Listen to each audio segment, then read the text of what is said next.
Hello, sandali po ha. Yan. Wait lang. Yan. Hello po mga kababayan. Ano? Yan. So, this is Admin Rich. Hello po. Hello, good evening po sa inyo. Good evening po sa iyo dyan. Darkest Fear. Hi, hello, Darkest Fear. Ngayon lang kita nakita muli, no? Ang tagal na hindi kita nakikita, Darkest Fear. Ngayon lang ulit kita nakita. Kamusta ka na? Ano bang nangyari sa iyo? Bakit ngayon lang yata kita ulit nakita? Dito sa comment section. Ano bang nangyari sa iyo? Ha? Darkest Fear. Bakit ngayon lang kita nakita? And Jamaican Coconut Fan. I'm from England. Hello, Jamaican Coconut Fan. How are you? Kamusta ka na? No? Salamat sa panunood. Maraming pong salamat. Shout out sa inyo dyan, no? Nasa England, mga OFW. Good. Yan. Mabuti naman po at kayo ay nasa mabuti ding kalagayan. Salamat po sa pagdaan dito sa ating channel, no? Yan. Opo, naging busy lang. Tsaka nasa Amerika ako nakatira, kaya kapag may live ka, nasa work ako. Ganun ba, Darkest Fear? Sa Amerika ka pala nakatira. So, salamat at nakapanood ka ngayon, no? Shout out dyan sa inyo at sa lahat ng mga OFW na nasa Amerika. Shout out sa inyong lahat. Salamat, no? Ngayon lang kita kasi nakita ulit. And Nick Jr. 007 BBM. Yan. Yes po, PBBM po tayo, no? Yan. Sinusuportan po natin ang ating mabait na Pangulo, Bongbong Marcos. Yan. So, lately mga kaibigan, hindi po talaga ako nakakapag-live dahil busy. Meron po akong inasikaso. Lately kasi merong emergency, no? Johnny Bais, hello po. Hello din po sa inyo, Johnny Bais. Marami po salamat sa pag-drop by. And Bernal, Solid PBBM. Salamat po, no? Solid PBBM tayo. Yan. And Roger Kagitla. Yan. Maraming salamat. And Fredina Malyari. Salamat po. Carlito Blanza, BBM the best president. Yes po, no? Tama po kayo dyan. The best president po ang ating Pangulo, BBM. Yan. So, ngayon po, ang ating pong topic ay tungkol po dito sa pag-urong sulong, no, ni Sara Duterte. Sinabi po niya na I want a bloodbath. Pero, hindi naman pala totoo, no, mga kaibigan.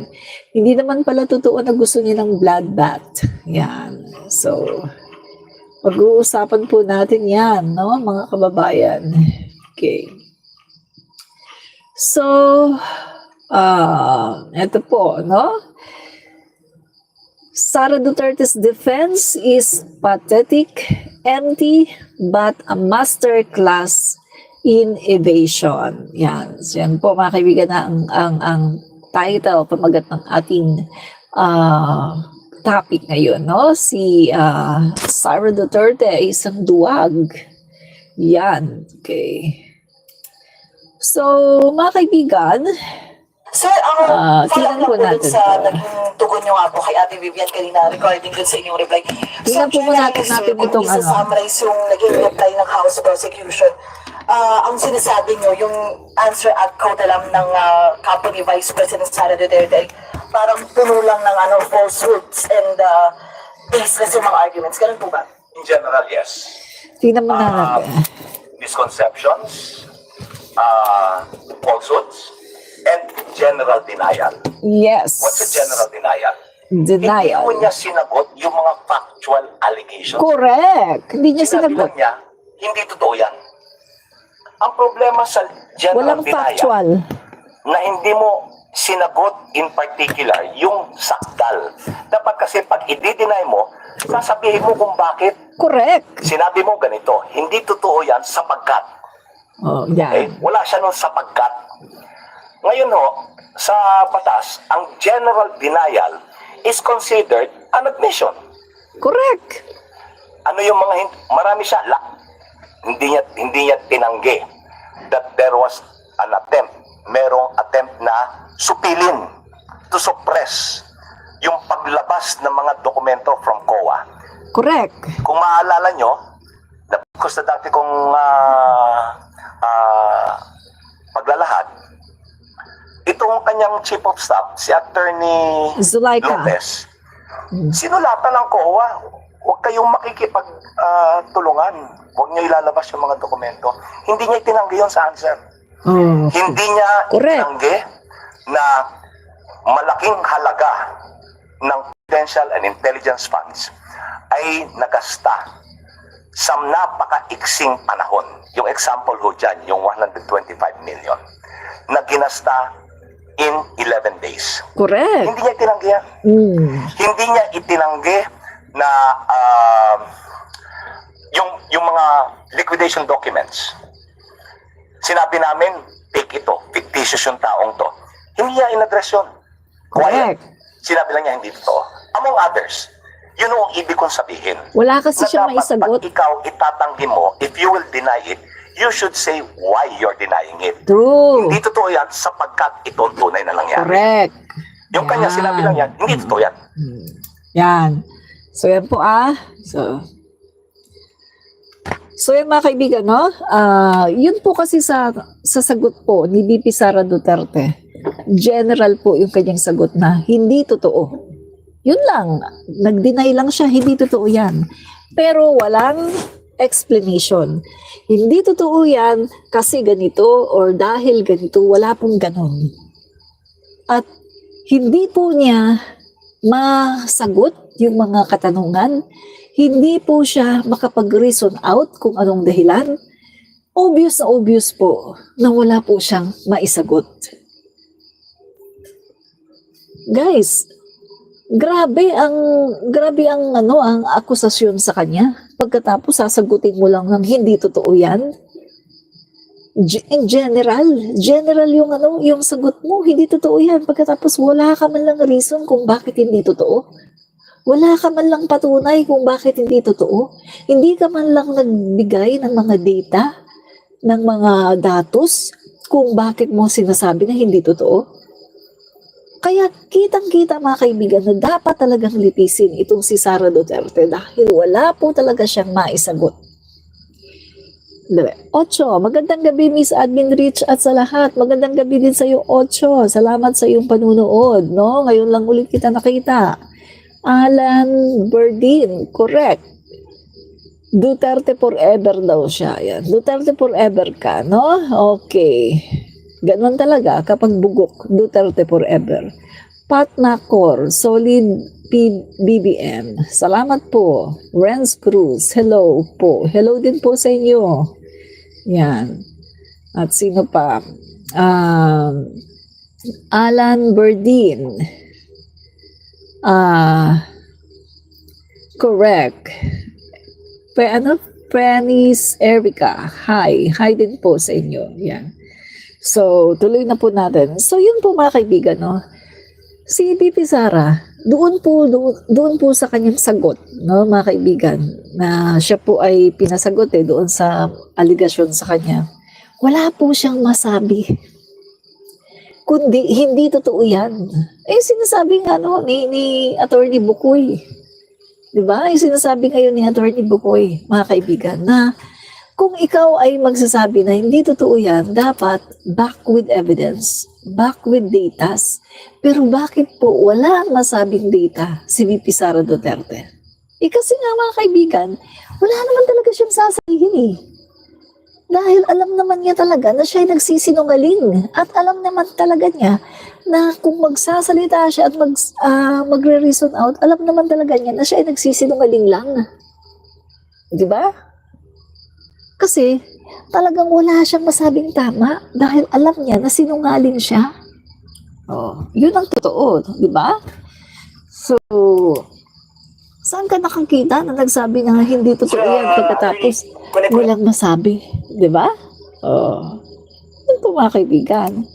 Ano pa? Okay, so tingnan lang po natin itong isang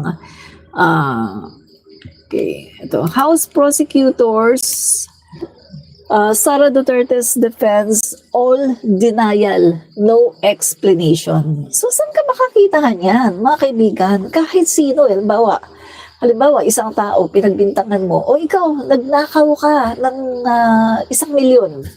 Oh. Tapos, pasasagutin mo yung tao. Sasabihin ng tao, hindi ako nagnakaw ng 1,000,000. Hindi. Oh. Tapos, walang explanation. Wala man lang siyang sasabihin kahit isang explanation kung bakit sinasabi niya hindi siya nagnakaw. Yan po ang ginawa ni VP Sara Duterte. Doon po sa kanyang sagot ay wala po siyang explanation kahit may isang data para magpatunay na talagang wala siyang kasalanan at talagang hindi niya ginawa yung mga pinagbibintang sa kanya. Paano nga naman niya sasagutin? Halimbawa na lang, yung kasalanan na yung sa SDO. Alam naman natin mga kaibigan na ang SDO, kaya nga SDO sila yung nagdi-disburse ng pera. Diba? Sila yung disbursing officer na tinatawag. Pero anong ginawa ni Sara Duterte? Pagka-withdraw ng pera ng SDO, inutusan agad ni Sara Duterte na ibigay ang confidential funds kinala Chika doon sa kanyang BPSG at ang kanyang mga BPSG ang siyang nag-disburse ng pera.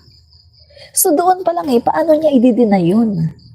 Samantalang malinaw na malinaw, inamin ng kanyang mga SDO at maging ng kanyang BPSG, inamin nila na sila ang nag-disburse ng pera. At yung kanyang mga SDO, walang kaalam-alam kung saan napunta ang pera, kung paano naubos ang pera, kung kanino binayad ang pera, walang kaalam-alam ang mga SDO ni Sara Duterte. Kasi nga, ang inutos niya, pagka-withdraw ng pera, ibigay agad sa kanyang BPSG. At ang BPSG niya ang magdi-disburse ng pera. Ano ba ang trabaho ng BPSG? Di ba ang trabaho nila ay maging bodyguard ni Sara Duterte. Ang trabaho ng BPSG ay alagaan si Sara Duterte para hindi siya mapahamak. Tuwing siya ay aalis, kahit saan siya magpunta, andyan sila nakabantay. Bodyguards. Yan ang trabaho ng BPSG. Pero anong ginawa ni Sara Duterte? Inutusan niya na mag-disburse ng pera. So paano yan? Paano yan mga kababayan? Hindi kayang ipaliwanag ni VP Sara Duterte yan dahil alam niya na totoo na talagang inutusan niya ang kanyang BPSG na mag-disburse ng pera. So doon palang mali na Kaya wala siyang maipaliwanag. Kaya doon sa kanyang sagot, mga kaibigan, ay wala siyang paliwanag. Puro denial, pero walang paliwanag, walang datos kasi alam niya na wala naman talaga siyang sasabihin. Mali ang ginawa niya kahit ano pa man ang kanyang i-reason out. Mali talaga ang ginawa niya. Hindi na ayon sa batas, hindi na ayon sa circular, hindi na ayon. Kaya dapat na managot dito si Sara. Yun mga kaibigan. Sa tama lang tayo dito, no? Para lang tayo sa tama.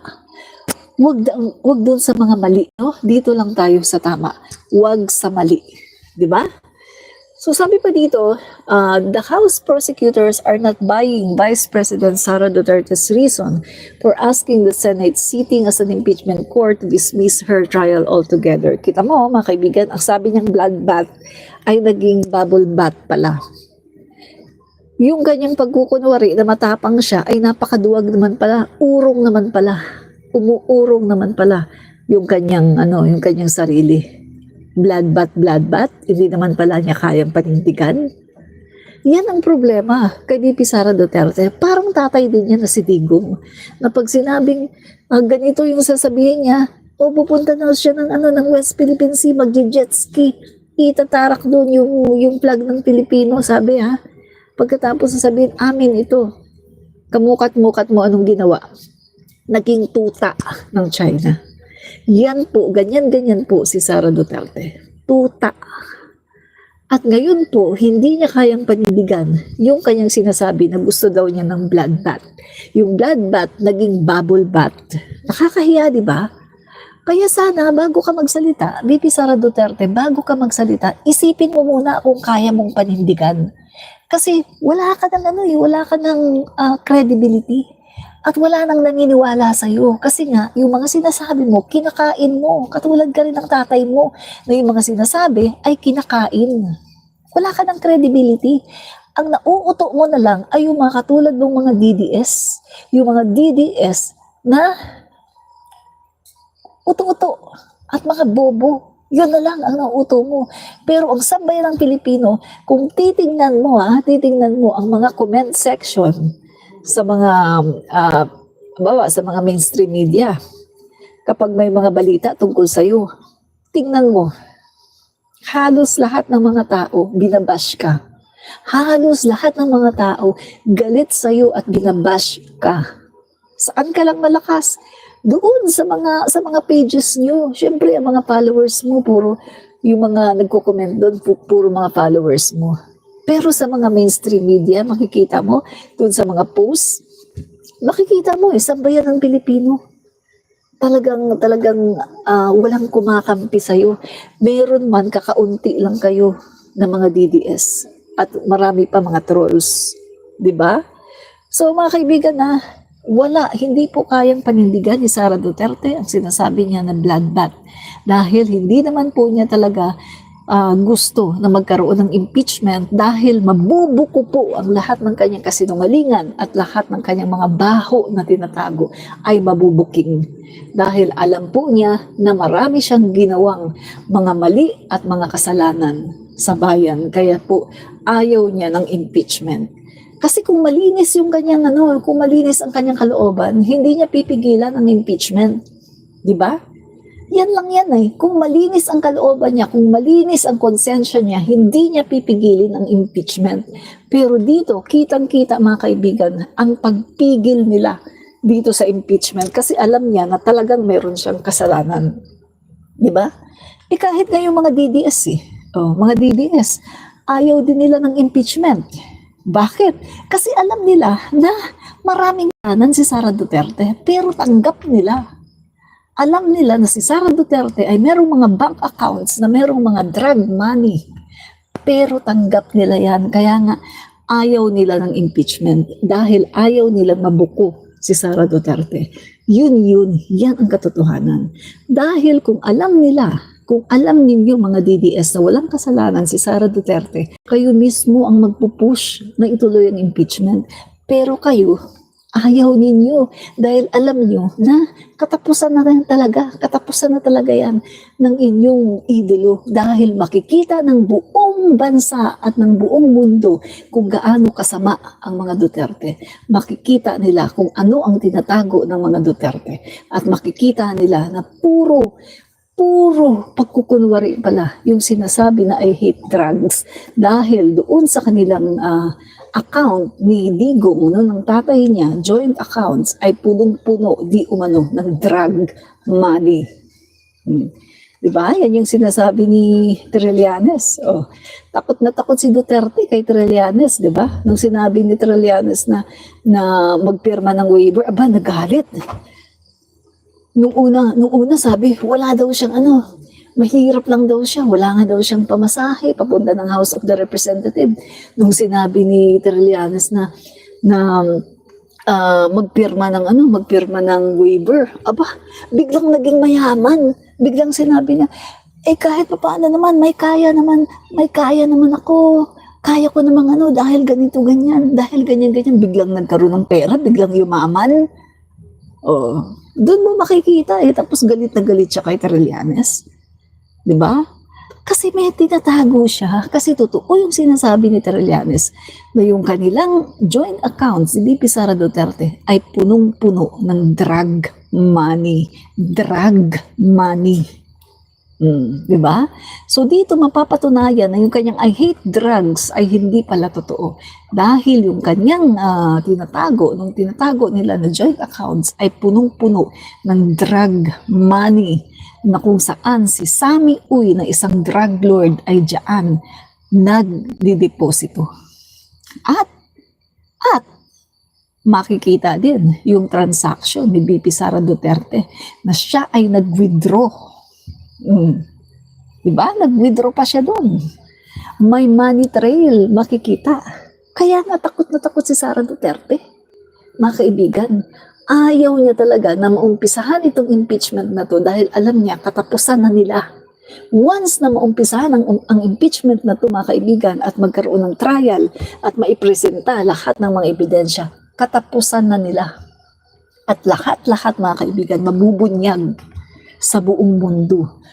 At siya, mga kaibigan, mawawala na ng tiwala ang lahat ng mga Pilipino kahit yung mga kulto ng mga DDS ay mag-iisip na rin dahil I hate drugs daw.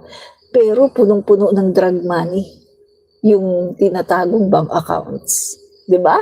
Oo.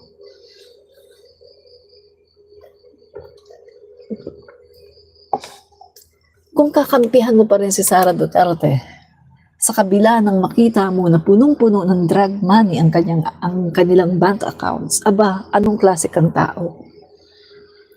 Anong klase kang tao? Kung kakampi ka sa mali. Diba?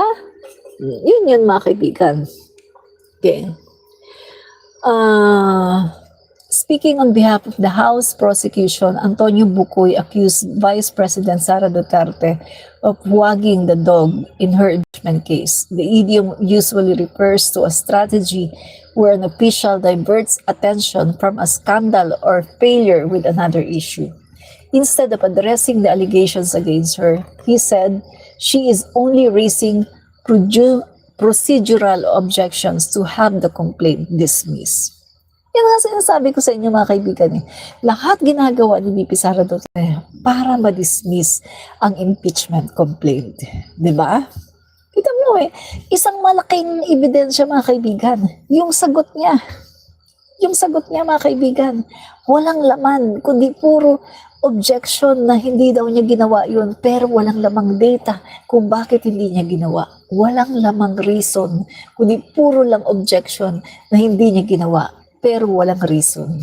Diba? Doon mo makikita na talagang siya ay may kasalanan. Diba? Mas pinaigting ang kahalagahan ng procedure, technicality, kaysa doon sa substance ng complaint. Dapat sagutin mo yung reklamo, he said at a press briefing on Friday, June 27. Sabi dito, Bukoy characterized it as a textbook tactic used by parties who avoid engaging with the charges and simply deny them without explaining the basis for innocence. Parang katulad ng pumunta siya sa House of the Representative pagkatapos instead na mag-take ng oath, dahil kailangan niya mag-take ng oath, anong ginawa ni Sara Duterte? Ginamit niya yung simpleng witness at saka resource person word, just a word, mga kaibigan. Ginamit niya, sabi niya, hindi naman ako witness, sabi niya, mga kaibigan. Mga kaibigan, during that time, nung iniimbita sila, lahat sila, whether you're a witness or a resource person o kung sino ka man, basta magsasalita ka doon, kailangan mo mag-take ng oath. Pero ginamit yan, mga kaibigan, napakaliit na bagay ginamit ni Sara Duterte para makapag-evade, para makatakas at hindi siya makapag-take ng oath. Bakit ayaw niya mag-take ng oath? Kasi sinungaling siya. She's a liar, a big liar. Sinungaling siya. Alam niya na hindi siya magsasabi ng totoo, kaya ayaw niyang mag-take ng oath kasi alam niya na wala naman siyang sasabihin totoo. Alam niya na sinungaling siya at lahat ng sasabihin niya ay puro kasinungalingan. Paano nga naman siya mag-take ng oath kung alam niya na sinungaling siya? Diba? Eh, mga kaibigan, alam niya na ikukulong lang siya doon dahil malalaman na nagsisinungaling siya. Kaya para hindi siya makulong doon sa House of the Representative, ay ginamit na lang niya yung pinakamaliit na word na keso hindi daw siya witness, resource person daw siya. Yun ang ginamit niya mga kaibigan para makatakas siya sa pagtitake ng oath. No? Yan mga kaibigan sabi ko sa inyo ang may kasalanan, takot. Yan. Ang may kasalanan, takot, mga kaibigan. Dahil kung wala kang kasalanan, hindi ka matatakot. Kahit pagbalik-baliktarin man ang question sa'yo, kahit na ilang take pa ng oath yan, gagawin mo yan dahil alam mo na wala kang kasalanan. Pero dahil si Sara Duterte ay may kasalanan at sinungaling, kaya hindi niya kaya na mag-take ng oath. Dahil siya ay isang napakalaking sinungaling. Diba?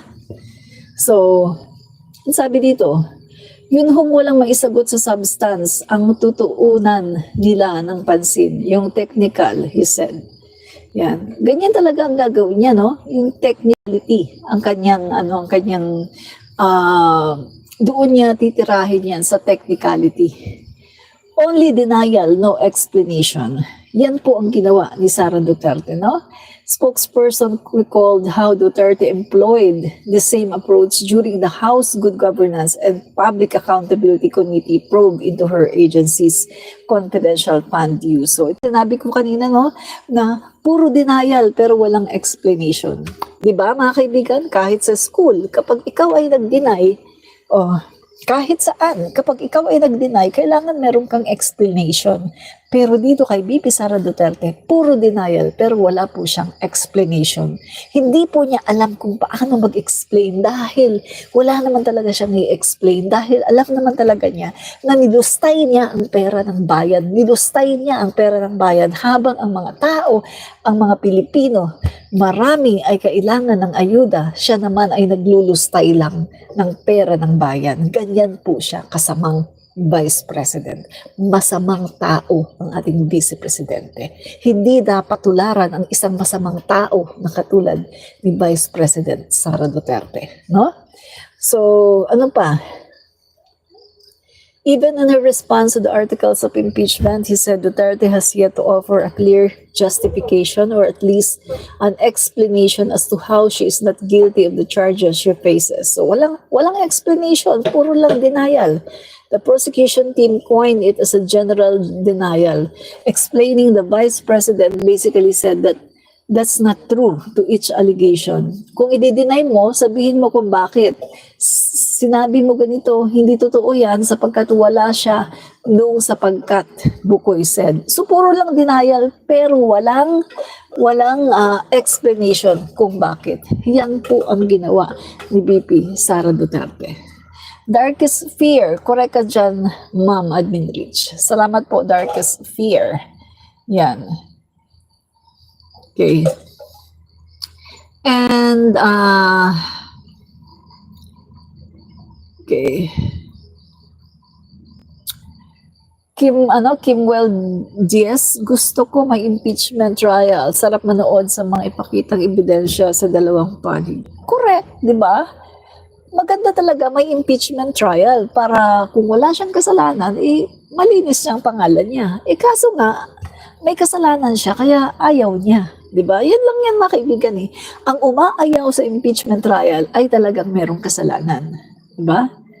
Duterte's forum shopping. In its 37-page reply to Duterte's answer ad cotelem, the House Prosecution Panel asked the impeachment court to reject her request for dismissal, arguing that she engaged in a forum shopping. Forum shopping is defined as initiating multiple proceedings with the same cause to improve the chances of a favorable ruling. The answer ad cotelem is shopping for a friendlier forum which can hopefully accord relief that respondent has not obtained from her pending Supreme Court petition. The reply read.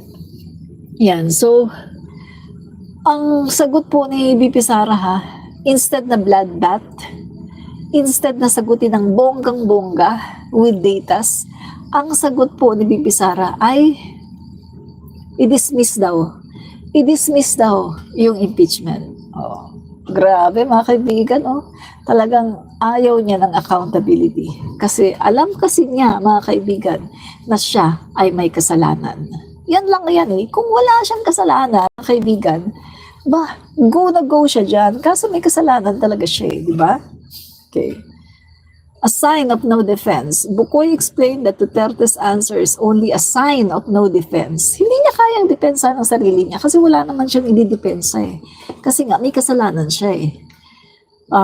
Bukoy explained that Duterte's answer is only a sign of no defense. If she had any defense, she said, it would have been based on facts and not technicalities. Correct.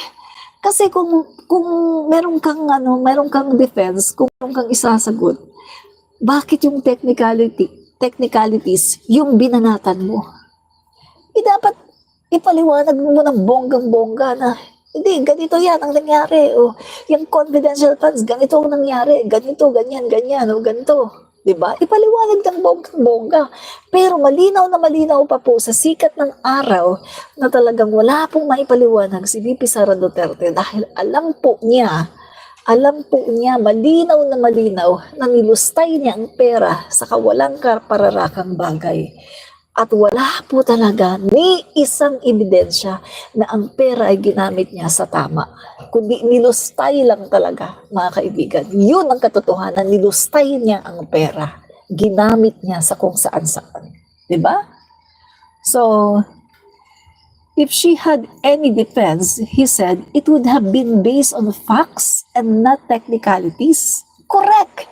Kung may depensa ka, kung alam mo kung paano depensahan ang sarili mo, bakit yung mga abogado mo, yung technicalities, yun ang binanatan? Diba? Given these arguments, the prosecution said there should be no other course but to proceed to trial. If the Senate votes on Duterte's motion to dismiss and approves it, Bukoy said there is nothing they could do to stop it, as the decision rests with the senator judges. However, he said they may elevate the matter to the Supreme Court if it comes to that. Yan. Yes, kung talagang gawin na ng mga senator judges na i-dismiss nila ang impeachment, pwedeng dalhin yan ng House, ng prosecution, no? Pwede nilang dalhin sa Supreme Court at sasama pa ang mga tao, no? Tayo mga simpleng mamamayan, pupunta din tayo sa Supreme Court at ating ilalaban yan na hindi po pwedeng basta i-dismiss yan nang hindi na dinidinig ang trial. Hindi pwedeng basta na lang nila i-dismiss yan nang walang trial. Diba mga kaibigan? Hindi tayo papayag dyan. Isa tayo sa lalaban dyan hanggang sa huli, hanggang sa patak ng ating dugo. Isa tayo sa pupunta sa Supreme Court at ilalaban natin yan mga kaibigan.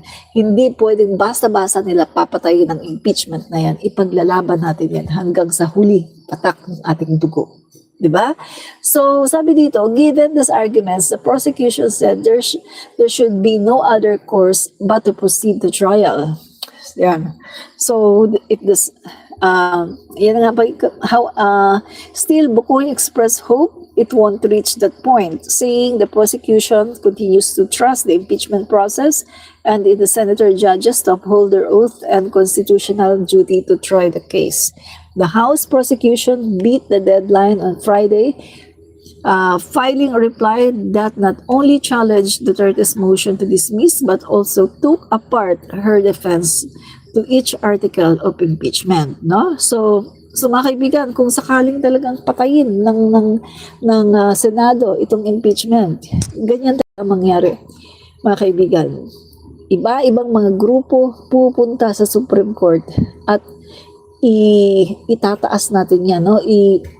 Iaapila natin yan, iba-ibang mga grupo dahil hindi po papayag yung mga nagsampa ng mga impeachment cases, ng mga impeachment complaint na yan, ng mga iba-ibang sektor ng lipunan, hindi po papayag na basta-basta na lang inilang dismiss without the trial dahil yan po ay unconstitutional. Hindi po ganyan ang sinasabi sa Constitution. Ang sabi po sa Constitution, kapag na-impeach ang si Sara Duterte ng 1/3 of the lawmakers sa House of the Representative, dapat forthwith mag-trial kaagad once na matanggap ng Senado ang verified articles of impeachment ay dapat forthwith trial agad-agad. Pero hindi po ginawa ni Senate President Jesus Cordero dahil po sa kanyang mga pagdribble-dribble, mga kaibigan, ng impeachment na yan at siya po ay merong inaalagaan na kanyang karera. Ayaw niya sigurong matanggal, mga kaibigan, sa pagiging Senate President. Kaya po niya ginawa yan. Pero mga kaibigan, hindi po yan palalampasin ng taong bayan. Dahil hindi po tayo papayag na ang Vice Presidente ay basta na lang na makawala dito sa kanyang ginawa, mga kaibigan. Hindi po tayo papayag na hindi niya pagbabayaran at hindi po tayo papayag na walang trial na mangyayari by hook or by crook. May mangyayaring trial. Hindi papayag ang sambayan ng Pilipino na basta na lang tayong niluloko itong Vice Presidente na ito. Diba? Okay. So, yan mga kaibigan, no? Ang answer ad kote lang ni Sara Duterte ay hindi totoong depensa kundi isang paraan lang ng pag-iwas. Imbes na sagutin ang issue, pinili ng defense na questionin ang proseso. Patunay na ang kanyang tugon ay hindi depensa at pag-deny sa mga issue kundi palusot at pag-iwas. Diba? Palusot at pag-iwas. Hindi naman kasi, wala naman kasi siyang defense eh. Hindi niya kayang depensahan ang sarili niya dahil alam naman niya na wala siyang ididepensa. Dahil alam naman niya na wala siyang reason na mailalatag kasi may kasalanan naman talaga siya. Diba? Okay.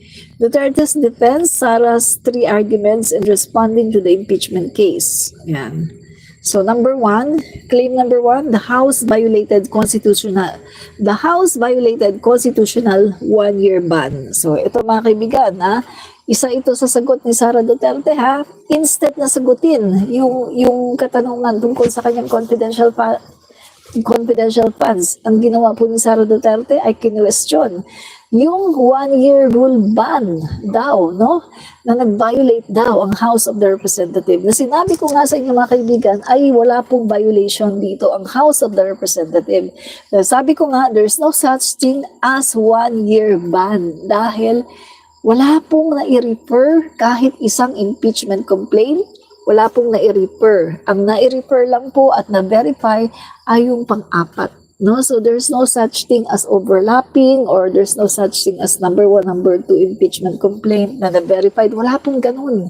Dahil sabi ko nga po mga kaibigan, merong isinampa, no, yung mga nagsampa ng kaso, nagsampa ng complaint, number 1, and impeachment number 2, impeachment complaint number 3.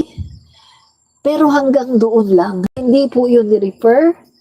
Hindi po yun nakarating sa opisina ng Secretary General. Hindi po yun nakarating sa opisina ni Speaker Martin Romualdez. Hindi po yun na-refer. Hindi po yun na-verify. As in, wala po. Walang aksyon na ginawa doon. Kaya wala po. There's no such thing as 1